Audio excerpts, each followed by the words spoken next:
Boa noite, na paz do Senhor. Estamos mais uma vez, pela permissão de Deus,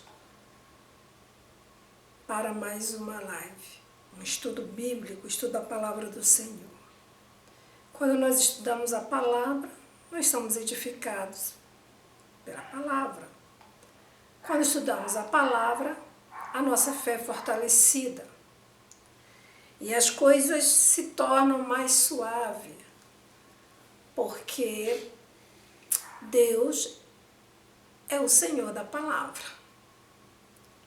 Jesus é a própria palavra. Então, amados, mais uma terça-feira que o Senhor tem nos proporcionado a vida, a saúde, mesmo às vezes com algum mal-estar, mas a saúde, só de não estarmos em hospitais, só de não estarmos nos sentindo dores e mais dores, nós já somos gratos ao Senhor. Porque o Senhor tem nos sustentado, o Senhor tem sustentado a sua igreja. E nesta noite nós vamos juntos aprender mais um pouco da palavra do Senhor. E assim possamos ficar de forma firme contra os ventos de falsas doutrinas, de heresias, que têm adentrado o arraial evangélico, o arraial cristão, e muitas vezes criado em nós alguns pensamentos. Então, amados, enquanto nossos irmãos vão chegando, eu quero saber se vocês estão me ouvindo direito, ok? Está todo mundo aí ouvindo? Estou falando bem, estou falando alto, né? Estou querendo ficar um pouco rouca, porque eu mexi com muita coisa e eu sou um pouco alérgica e acabei com uma alergia na minha laringe, e estou querendo ficar rouca. Mas se Deus quiser, estou tomando remédio, estou medicada e vamos adiante. Enquanto nossos irmãos estão chegando para aprendermos mais um pouco dessa verdade gloriosa, dessa verdade maravilhosa que é a palavra do Senhor, que nos dá esperança, que nos revela o Deus maravilhoso que nós temos, o Salvador glorioso que nós abraçamos, que nós seguimos. Então nós vamos orar.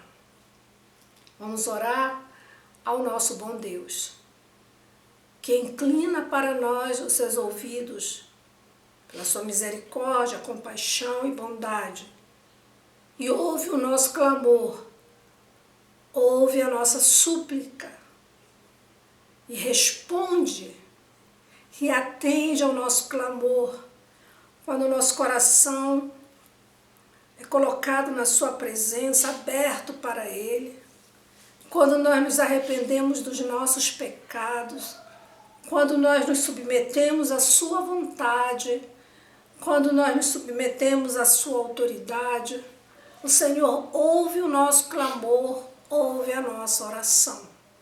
Então, amados, convido a orar comigo. Vamos clamar a este Deus que tudo ouve, que tudo sabe, que tudo conhece. Pai, mais uma vez na Tua presença, nos colocamos, nos posicionamos, Senhor, em atitude de oração, com o coração contrito, Senhor. Sabemos que Tu és o Deus que sonda o profundo da nossa alma, conhece os nossos pensamentos. As palavras, Senhor, ainda nem se formaram, ou nós nem conhecemos, mas Tu já sabes. É diante da Tua grandeza, é diante do Teu poder, é diante da Tua majestade, da Tua soberania, da Tua santidade, Senhor, que nós nos colocamos com temor e tremor, Senhor, sabendo que Tu és o único Deus, fora de Ti não há outro, Senhor, o qual nós devamos culto, ao qual nós devamos adoração, Senhor. Somente Tu és digno do culto, Senhor, que sai dos nossos lábios, que sai, Senhor, da nossa alma. Somos gratos a Ti por esta oportunidade, por este momento, Senhor, onde estaremos estudando a Tua palavra. A Tua palavra é viva, a Tua palavra é eficaz, a Tua palavra é suficiente, Senhor. É nela, Senhor, que nós encontramos verdades profundas a respeito da criação, a respeito do Deus maravilhoso que és. É nessa palavra, Senhor, que nós conhecemos o plano de salvação. É nessa palavra, Senhor, que nós sabemos, ó Deus,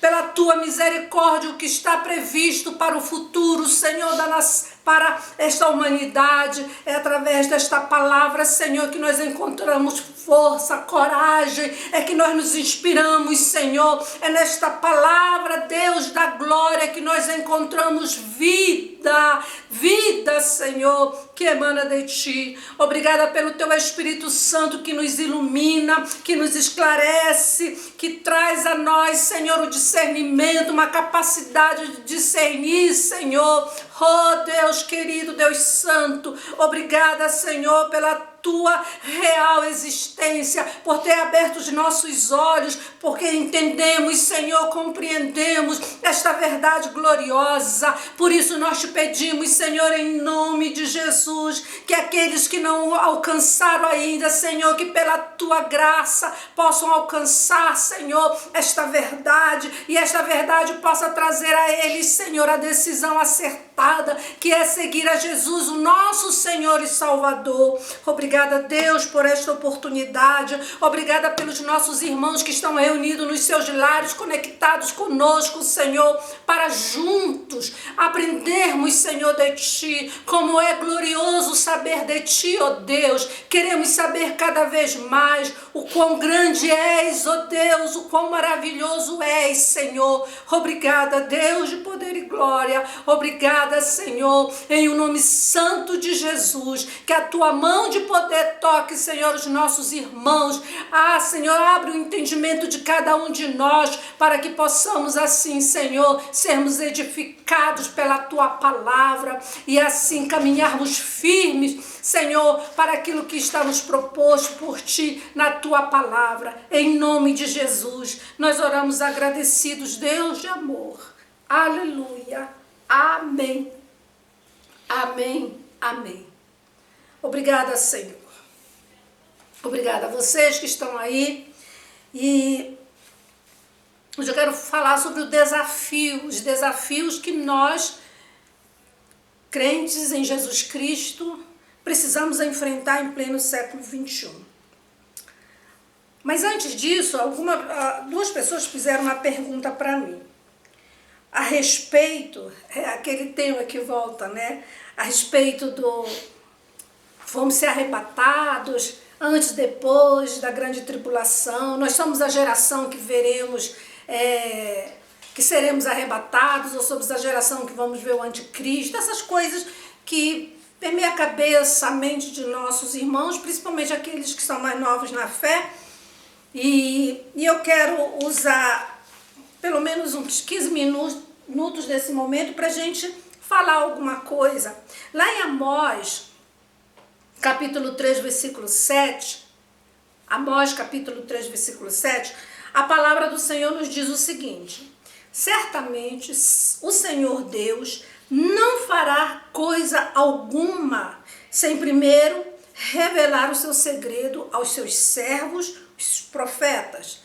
Então o nosso Deus é Deus que revela, é Deus que traz a revelação aquilo que está oculto.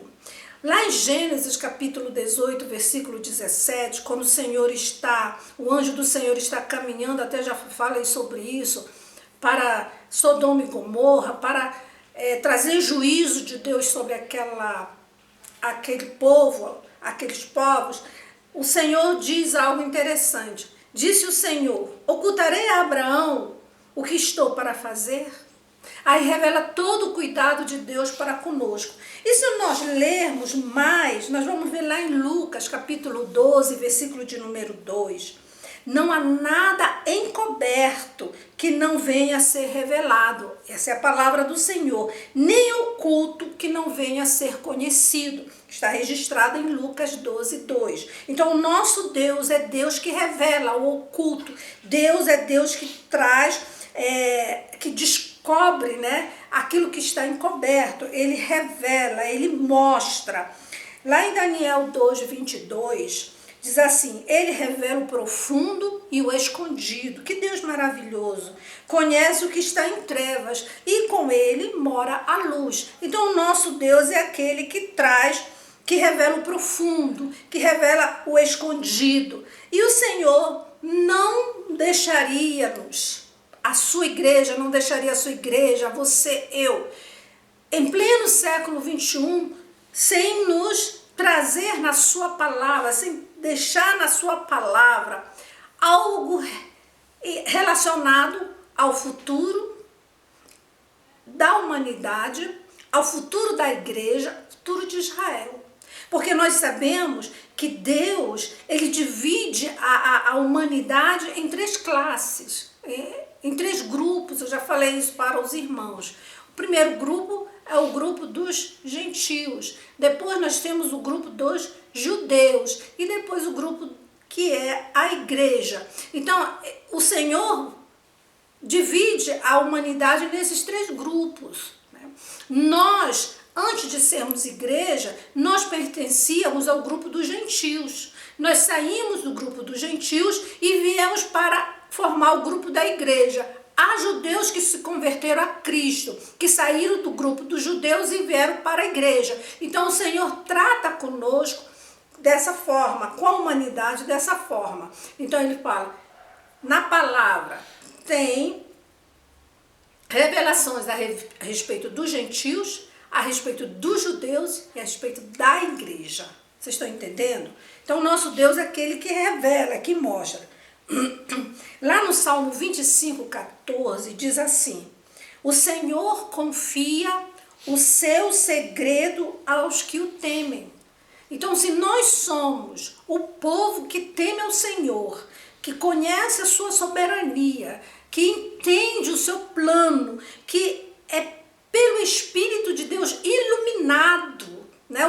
Dos nossos olhos foi tirada a venda. E hoje nós entendemos, porque a palavra do Senhor diz que o adversário das nossas almas, ele cega o entendimento de quem? Dos gentios.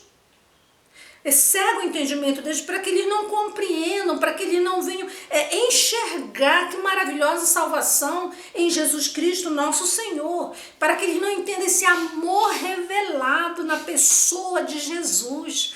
Então, mas o Senhor, pela sua misericórdia, ele tirou dos nossos olhos a venda. E o Espírito do Senhor ilumina nossa mente, a ponto que nós passamos a temer o seu nome. Então, se nós tememos a Deus, diz lá no Salmo 25:14, o Senhor confia o seu segredo a nós. Se nós somos pessoas que tememos ao Senhor, aos quais ele dará a conhecer a sua aliança. Então nós, como povo do Senhor, como a igreja do Senhor, precisamos estudar a palavra, meditar na palavra, analisar a palavra do Senhor e com a mente aberta, com a nossa alma, o nosso ser contrito, para que o Espírito de Deus possa nos iluminar. Então, amados, diz assim, nós somos, nós salvos, estamos em contagem regressiva para o arrebatamento da igreja? Essa foi uma das perguntas que chegou até nós. Sim, com certeza, nós somos esse povo que faz parte, que nós estamos contando de forma regressiva. Olha, está acontecendo isso, então falta tanto tempo, nós vamos ser arrebatados, a igreja do Senhor vai ser arrebatada. Mas eles pediram, ainda foram mais, eu já falei sobre isso, mas vou me aprofundar mais um pouquinho sobre 2 pontos que foram mais falados. Não, na verdade eles pediram 3, mas eu acho que não vai dar tempo. Senão, a gente fica mais 10 minutos falando sobre isso e a gente passa para o tema sobre qual deve ser o nosso posicionamento. Nós vamos ver aí sobre a questão de Israel. Com Israel, a palavra do Senhor nos mostra, nos direciona e nos revela que Israel é, na verdade, o relógio de Deus. Israel é a figueira. Isso a gente vê na parábola da figueira, lá em Mateus 24, capítulo 32, 33. Então, e 34, nós vemos aí sobre a parábola da figueira. Ele diz assim: quando já os seus ramos se renovam e as folhas brotam, sabeis que está próximo o verão.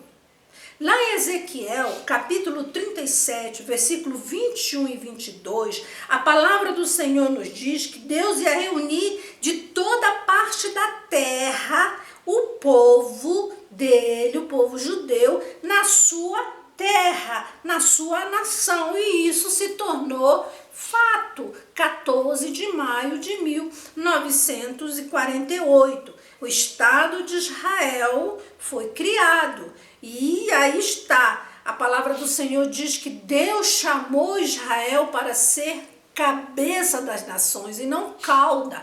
Temos aí Israel. E hoje eu lendo algumas notícias, me inteirando, nós estamos vendo aí que Israel, de uma forma maravilhosa, conseguiu isolar um elemento o qual pode combater o coronavírus. Então o Senhor chamou Israel para ser cabeça das nações. Essa palavra, ela é para Israel. Então nós vemos aí essa palavra se tornando, realidade. E nós estamos vendo que a figueira florescendo. Ela está e o verão está para próximo. Então ele diz assim: quando também vós virdes todas estas coisas, sabei que está próximo às portas. Então o Senhor está próximo para nos buscar. Lá em Zacarias capítulo 12, versículo 2 e 3, diz que Jerusalém será pedra pesada para todo mundo, que ele chama de cálice de tontear. Então, Jerusalém é uma luta por essa cidade, que haja paz em Jerusalém. Então nós vemos aí, por quê? Porque é em Jerusalém que o anticristo vai comandar, vai sentar no trono, vai dizer que ele é o Cristo, que ele é o Messias.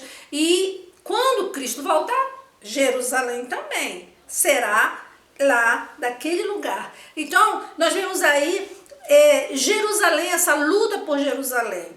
Temos aí tudo o que aconteceu. Israel floresce, como nós vemos aí. É o maior exportador de frutas do mundo, É o terceiro maior. E lá Isaías 27, versículo 6, já falava sobre isso. E também tem o deserto se transformando em manancial. Que coisa linda, Se você tiver oportunidade, pesquise sobre Israel para você ver como está aquele lugar. Aqueles lugares desérticos, que não tinha nada, só tem flores. Que coisa mais linda, plantação de flores. E Israel consegue ultrapassar em venda de flores da Holanda. Nós sabemos que a Holanda é o que mais produz flores para exportação. E outra coisa também que eu quero chamar a atenção dos irmãos falando ainda de Israel. Eu espero que fique mais claro ainda. O templo, a reconstrução do templo. Nós sabemos que já está quase pronto, Já quase tudo preparado, Já tem os sacerdotes sendo trabalhados, todos os materiais, os utensílios do templo, já passado em ouro, já está quase tudo pronto. É claro que vai levantar o templo e isso daí tanto a tecnologia, a engenharia está tão avançada que vai ser rápido que eles vão levantar esse templo, Então lá em Isaías em Apocalipse capítulo 11, versículo 1 e 2, fala sobre isso, porque o templo é preciso ser reconstruído. Então nós estamos vendo muita coisa do templo já pronto, né? Pronto, eu recebi uma revista de Israel, né? E lá eles mostrando tudo que já está pronto do templo, né? Para o templo, até a questão dos próprios levitas, os sacerdotes, tudo sendo treinados. Então, é tempo de nós vermos que a figueira já brotou e já está o quê? Seus ramos já foram renovados e as folhas estão aí brotando, ou já brotaram. Então, nós temos aí o caso maravilhoso, o relógio de Deus, né? Israel, nós precisamos estar atentos. Vocês já perceberam que que a maioria dos povos que não temem a Deus, eles são contra Israel? Observe isso, meu irmão. Observe isso. As pessoas que temem a Deus, que amam a Deus, elas procuram se aproximar de Israel. E nós sabemos que são poucas as nações que terão aliança com Israel. Isso é bíblico. Então, vamos estar atentos a isso.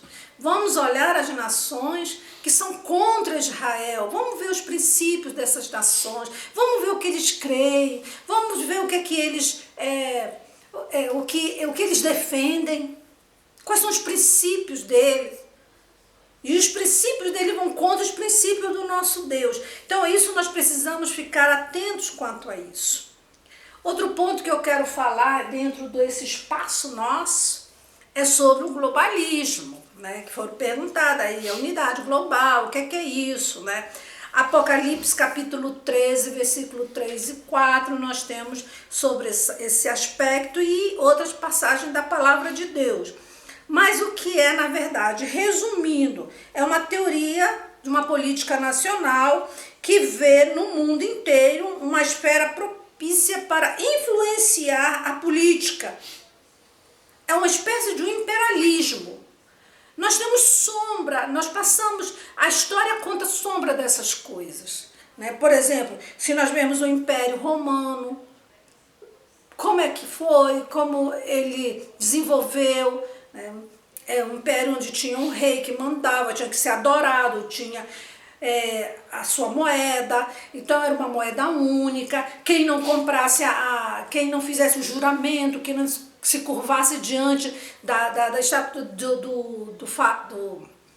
do rei, do imperador, não podia comprar nem vender. E, irmãos, isso está escrito nos livros de história. Então, dê uma olhada lá. Então, isso é sombra já do que vai ser o governo mundial, o governo do anticristo. Também, se nós formos olhar para aí a remonta lá todos os impérios, Nabucodonosor, o primeiro império babilônico, então tudo isso veio caminhando na história, apontando já para o anticristo, né? Aquele que virá nesse sistema. Então o globalismo, eles esperam um líder global, um único líder, um homem de paz. Não somente de paz, mas um homem de finanças, um homem político. Então, é isso que eles querem. E esse líder, ele será adotado, ele será aceito pelo mundo todo. Nós vemos aí muitas coisas acontecendo desde algum tempo, né? Os primeiros encontros e eles já preparando tudo isso, com base, é claro, nos anteriores. Então nós temos aí desde 1995 centenas de líderes políticos, de negócios e religiosos se reuniram em São Francisco no primeiro Fórum Anual do Estado Mundial, com a missão de quê? De formalizar a proposta da construção da primeira civilização global. Irmãos, nós estamos vivendo esse momento. Uma língua comum, uma moeda única, uma união e aceitação de todas as religiões, que a gente sabe que é o comunismo, né? A unidade religiosa, o movimento que é o ecumênico, a paz mundial, e assim vai. Uma nova ordem mundial. Essa é a verdade, uma nova ordem mundial. E tudo está se preparando para isso, porque lá em Apocalipse, a palavra do Senhor fala que há um número, e quem não tiver esse número, que é um número de homem, é bem específica a palavra do Senhor, não poderá comprar nem vender, né? Então a gente pensa e lembra do Império Romano, pensa e lembra lá do Império Babilônico. A gente vai vendo, já aconteceu isso. Então, só que agora, como há um sistema de comunicação, uma interligação, a internet faz isso, então há uma maior facilidade. Então, tá tudo pronto, irmãos, tá tudo pronto. Não sei se vocês já tiveram a oportunidade de ler de estudar ou de ver alguma coisa sobre as câmeras que faz leitura facial. Irmãos, isso é controle total. O mundo caminha para um controle total. Vamos tirar. Por exemplo, nós estamos numa quarentena, não é isso? Quarentena. Nós vamos ver, não precisamos olhar lá fora, os países que adotam um sistema governamental diferente do nosso, mas vamos olhar para alguns estados brasileiros. Vocês viram como foi penoso, como veio a imposição. Irmãos, isso é uma amostra. É uma amostra do que está para vir. E Brasil não está para ficar ausente disso, não. É o mundo inteiro, irmão. Então nós precisamos nos preparar e aproveitar a oportunidade que nós temos da nossa liberdade. Por exemplo, na China não pode. Foram bloqueados todos os canais que estão fazendo culto online, mesmo que seja a igreja do Estado, como lá é a igreja do Estado. Então, está proibido. Eles controlam a internet. E qual o propósito de controlar a internet, amados? Vai ser a mesma coisa. Então não fique assustado, preocupado. Isso tudo está na palavra. Nós precisamos caminhar como igreja do Senhor, como igreja forte, unida, aproveitando os últimos momentos que nos restam nessa terra, como igreja do Senhor, porque Jesus está voltando. A qualquer momento, Cristo vai voltar. A palavra do Senhor diz. Então, nós temos que nos preparar para isso. Aí, a outra pergunta que fizeram para mim: por que os globalistas financiam a esquerda? É complicado, né? Eu vou falar isso porque tem muitas pessoas que vão aí dizer que eu estou entrando na política, mas eu quero dizer uma coisa para vocês, amados. Desde que o mundo é mundo, desde que tem história, não se divide a política da religião. Podem ver, irmãos, podem olhar, podem ler, não tem como separar. Então a mesma coisa, nós vemos aí. Por quê? Porque muito da agenda esquerdista, como a favor do aborto, a favor da homossexualidade, a favor de N coisas que a agenda esquerda tem, é favorável ao globalismo, ao sistema globalista, para que eles venham implantar o que eles querem. Por isso que eles financiam a esquerda. Aí você diz, mas eles são liberados. Não. Eles têm um propósito além, lá adiante, que é o quê? O governo único. Então vamos estar atentos, porque a palavra do Senhor nos fala sobre isso. Quer ver? Vamos ver em Apocalipse, ainda dentro desse pouco tempo que me resta, para falar sobre esse assunto que eu prometi que eu ia responder, né? 13. E vamos ver aqui, 3 e 4. Diz assim: então vi uma das cabeças como golpeada de morte, mas essa ferida mortal foi curada. E toda a terra se maravilhou seguindo a besta e adoraram o dragão, porque deu a sua autoridade à besta. Também adoraram a besta, dizendo: quem é semelhante à besta? Quem pode pelejar contra ela? Então, amados, nós vemos aqui a besta que emerge do mar. Quem é a besta que emerge do mar? É o sistema político. Ok? É o sistema político. Aquele que surge, que emerge da terra, a besta que emerge da terra, é uma questão religiosa. Então nós vemos aí o Senhor falando que é um só que ele foi golpeado de morte, porque nós vemos os anteriores, o sistema anteriores chegou a um ponto em que de repente, isso foi deixado para trás, porque surgiram outros sistemas políticos, e hoje nós vemos a retomada desses mesmos sistemas anteriores. Então, amados, é hora de nós levantarmos a cabeça, porque a nossa redenção se aproxima. Então, eu espero ter respondido a sua pergunta, meu amado, que foi elaborada a respeito da questão do globalismo. Por que os globalistas financiam a esquerda? Então, deu para entender? Eles não são esquerda, porque eles são outro sistema, mas eles financiam por causa da agenda deles, que favorece, é a mesma bandeira que eles levantam, ok?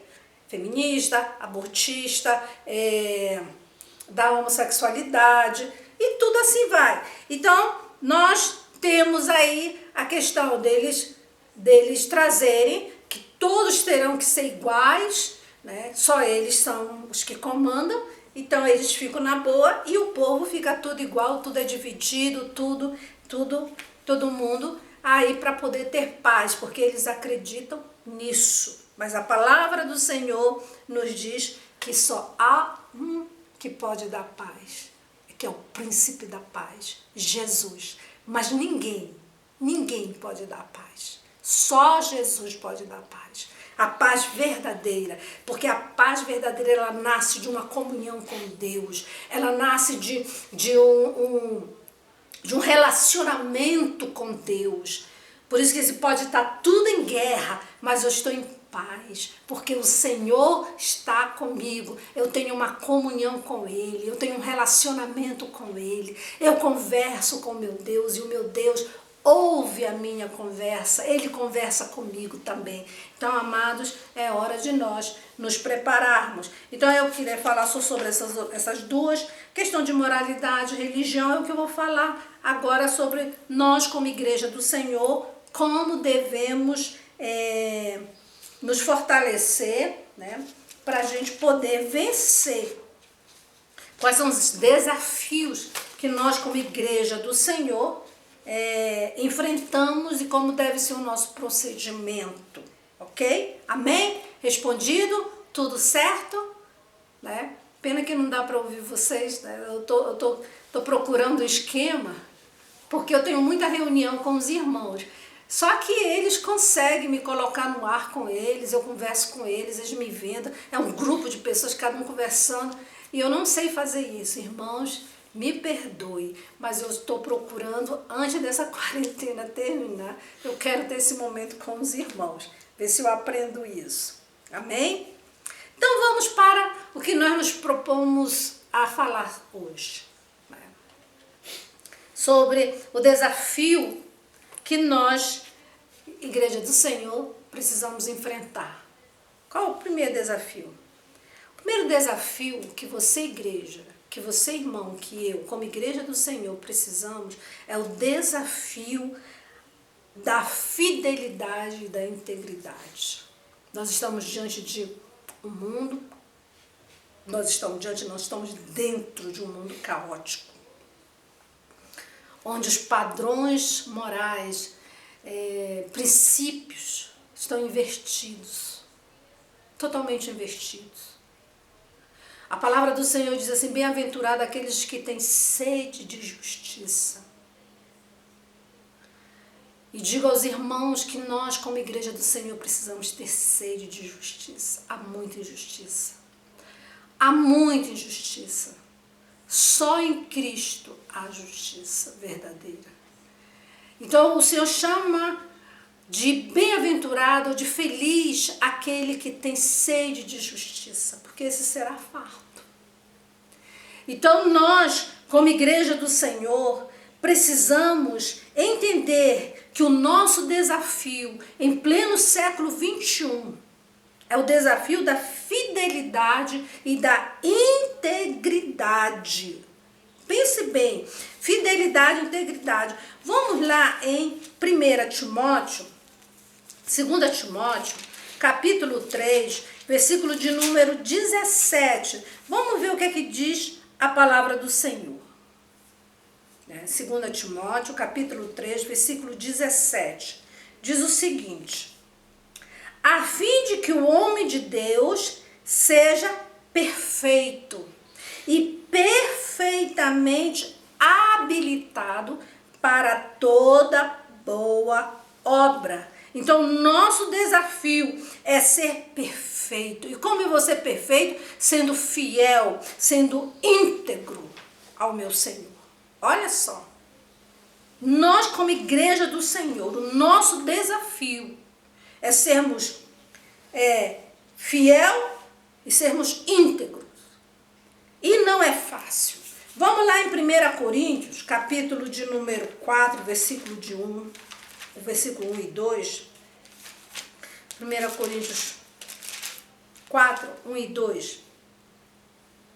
Que diz assim: assim, pois, importa que os homens nos considerem como ministros de Cristo e dispenseiros do ministério de Deus. Ora, além disso, o que se quer dos dispenseiros é que cada um deles seja encontrado fiel. Então, nós somos chamados, em pleno século XXI, amados, a sermos fiéis e íntegros. Esse é um dos maiores desafios nossos, como igreja do Senhor, é sermos fiéis a Deus e íntegros no nosso procedimento. Nesse mundo onde o talento sobrepuja os valores morais e espirituais, é necessário que nós, servos de Deus, nós, servos do Cristo vivo, sejamos exemplo. Aí, Cristo é o maior exemplo para nós. Cristo é o maior exemplo para a igreja. E nós, quero falar agora para os líderes de departamento, líderes das crianças, dos jovens, líderes dos homens, das mulheres, dos casais. Olha, nós devemos também ser exemplo para os nossos irmãos. E nós, como igreja, sermos exemplos para o mundo. Para que o mundo veja que nós somos do Senhor. Quer ver? Vamos lá, 1 Timóteo, capítulo 4, versículo de número 12. 1 Timóteo 4, 12. Olha aqui, Paulo escreve para o jovem pastor Timóteo. Ele diz: ninguém despreze a tua mocidade. Pelo contrário, torna-te padrão dos fiéis. Olha só a responsabilidade daquele jovem. Olha a tua responsabilidade, a minha responsabilidade, a nossa responsabilidade. Tornar-nos padrões dos fiéis. De que forma? Na palavra, no procedimento, no amor, na fé, na pureza. Olha só a nossa responsabilidade. Nós precisamos o quê? Sermos padrão dos fiéis. Para que aqueles que estão enfraquecidos, para aqueles que estão chegando, aqueles que estão abraçando agora a fé no nosso Senhor e Salvador Jesus Cristo, possa ver em nós, né? Olha lá, estão os nossos irmãos servindo ao Senhor, que pessoas fiéis na palavra, no procedimento, no amor, na fé, na pureza, né? Nós vemos aí a sociedade secular, né? A sociedade secular, ela sempre está o quê? Nos pressionando, principalmente a juventude da igreja, principalmente os jovens, adolescentes. Ela está sempre nos pressionando a abrirmos mão dos valores sagrados, do cristianismo. Ela sempre está nos pressionando, sempre. E se nós não estivermos atentos, vigilantes, observando na palavra do Senhor, nós caímos no laço do passarinheiro e de repente estamos sendo infiéis ao nosso bom Senhor, infiéis aos princípios da palavra de Deus. E os princípios de Deus, eles são inegociáveis. Ninguém negocia os princípios de Deus. Então nós temos aí que essa sociedade secular sempre está nos aí pressionando. Para evitar o assédio, muitos se isolam. Muitos irmãos se fecham, mas nós não precisamos disso. Nós temos que descobrir o segredo e nos relacionar com eles. Com quem? Com os pecadores, sem nos comprometer com o pecado. Esse é o maior desafio nosso, é nos relacionarmos com essas pessoas sem nos comprometer com o pecado, sem fazermos aliança com o pecado, sem olharmos de forma graciosa para o pecado, sem olharmos para o pecado como se fosse algo normal, algo natural. Não, isso é comum, isso é do homem. Não, a palavra do Senhor é bem clara quanto a isso. Por isso que lá em Gálatas capítulo 5 fala sobre as obras da carne, o fruto do Espírito. Então, amados, vamos estar atentos quanto a isso. Precisamos aprender a viver na casa rebelde, sem ser rebelde. Olha que palavra linda. Ezequiel capítulo 2, versículo 8 e Filipenses. Vamos lá em Filipenses. Vamos ver o que diz a palavra do Senhor em Filipenses, capítulo 2, versículo de número 15, que diz a palavra do Senhor. Para que vos torneis, que igreja do Senhor, irrepreensíveis e sinceros filhos de Deus. Nós não somos qualquer pessoa, nós somos filhos de Deus, inculpáveis, olha só, no meio de uma geração pervertida, diz a palavra do Senhor. E essa geração, ela não é somente pervertida, ela é corrupta, na qual resplandeceis como luzeiros no mundo, no qual eu e você devemos ser luzeiros. Olha, brilhar a luz do Senhor. Vocês entenderam? Que desafio é o desafio da igreja do Senhor em pleno século 21? Esse é o nosso desafio. É necessário que sejamos reconhecidos como homens e mulheres de Deus. Não simplesmente ali está fulano, beltrano, não. Ali é uma serva de Deus, ali é um servo de Deus. Aquele povo ali é um povo de Deus. Senhor, pertencente ao Senhor. Vamos ver em 1 Coríntios, capítulo número 4, versículo de número 1. 1 Coríntios, capítulo 4, versículo 1. Nós já lemos ele, né? Que nós lemos 1 Coríntios, então vamos ler de novo. Assim, pois, importa que os homens não nos considerem como que ministros de Cristo, dispenseiros do ministério de Deus. Nós somos aqueles que somos ministros, anunciamos a palavra do Senhor, serve para os ministros como para os dispenseiros. Todos nós somos dispenseiros da graça do Senhor. Glória a Deus. O segundo desafio é crescer sem se corromper. Que maravilha, né? Crescer sem se corromper. Nós precisamos o quê? A igreja do Senhor tem a responsabilidade. Nós como igreja, nós principalmente que somos uma igreja pequena, que queremos crescer, queremos ganhar vidas para Jesus, mas nós precisamos tomar cuidado. Esse é um grande desafio para nós, porque nós temos a responsabilidade de crescer fundamentados aonde? Na fé. Na fé de quem? Dos fiéis, em doutrinas fundamentadas na Bíblia. Então, não precisamos correr atrás de elementos místicos que poluem o universo religioso, não precisamos correr atrás de grandes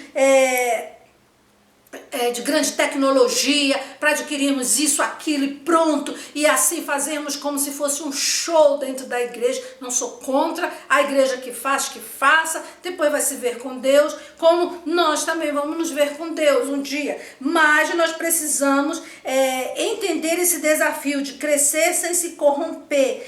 Há muitas obsessões aí por números. Quantos membros tem a sua igreja, né? Quantas pessoas tem a sua igreja, né? Assim que diz, minha igreja é pequena, mas quanto? Umas 40, 50, 60 pessoas, só isso. A minha tem 3.000, 2.000, 1.500 pessoas. Vamos tomar cuidado. Nós precisamos crescer sem se corromper.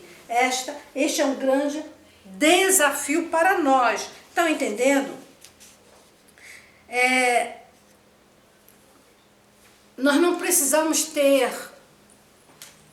simpatia ou copiar coisas só porque as igrejas estão crescendo. Tá? Ali estão fazendo daquele jeito. Pastora, vamos fazer também aqui? Vamos ver se a gente ganha. Não, vamos precisar tomar cuidado.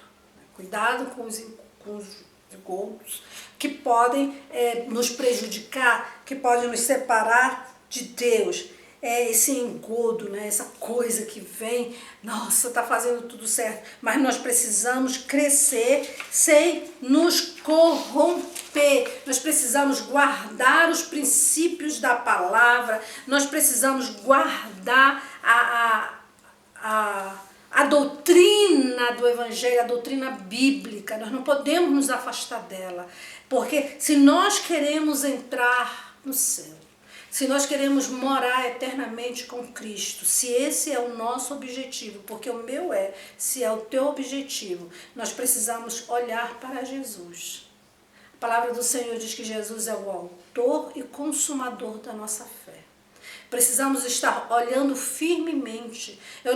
Mas pastora, mas eu estou olhando. Mas a palavra, ela nos exorta a olharmos firmemente. O que é olhar firmemente? É estar com o olho fixo em Cristo.